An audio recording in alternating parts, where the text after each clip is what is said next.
घरगुती gas cylinder मिळत नाहीये आणि त्यामुळे नागरिकांची चिंता वाढलेली आहे आणि यावर पर्याय म्हणून नागरिक आता इलेक्ट्रिक शेगडी घेण्यासाठी दुकानांमध्ये गर्दी करतायत। त्यामुळे इलेक्ट्रिक शेगड्यांच्या किमती सुद्धा वाढलेल्या आहेत। तर सध्या गॅस मिळत नाहीये, गॅस सिलेंडर्स मिळत नसल्यामुळे इलेक्ट्रिक शेगडीचा वापर आता नागरिक करू लागलेले आहेत। ज्यांच्याकडे ही शेगडी नाहीये ते सध्या दुकानांमध्ये इलेक्ट्रिक शेगड्यांची खरेदी करण्यासाठी गर्दी करतायत। तर कल्याण डोंबिवलीमधील परिस्थितीचा आढावा घेते आमचे प्रतिनिधी आदेश भोईर यांनी। पाहूयात।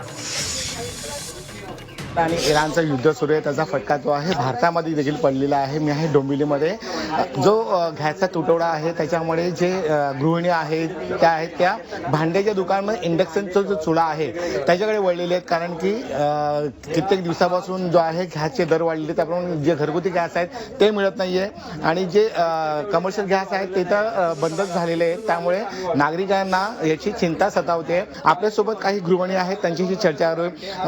ताई, काय सांगाल की आपण इंडक्शन चुला जे आहे घ्यायला आलेले आहेत? इंडक्शन हा एकच आता सध्या पर्याय दिसतोय, कारण सिलेंडर बुकिंग करतोय आम्ही तर होत नाहीये ना। 2-2, 3-3 दिवस आम्ही मेसेज ट्राय करतोय। बुक झाल्यानंतर 25 दिवसांनी मिळेल असं ऐकलं होतं आम्ही, पण बुक तर व्हायला पाहिजे ना, बुकिंग तर व्हायला पाहिजे। बुकिंगच झालं नाहीये, मग त्याच्यामुळे कमीत कमी 2 महिनेच आम्हाला एक सिलेंडर येतो। तर मग तो संपल्यानंतर पुढे काय, हा प्रश्न आहे।